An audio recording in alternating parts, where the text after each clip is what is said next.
আসসালামু আলাইকুম ভিউয়ার্স। এখন আমাদের শ্রেণীর কাজ চলতেছে। শ্রেণী কীভাবে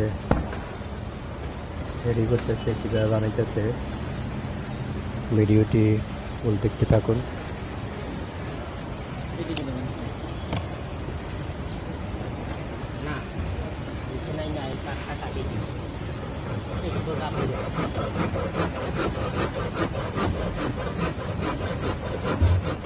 এই যে এটা হলো শ্রেণীর ধাপ, এটা হলো শ্রেণীর ধাপ।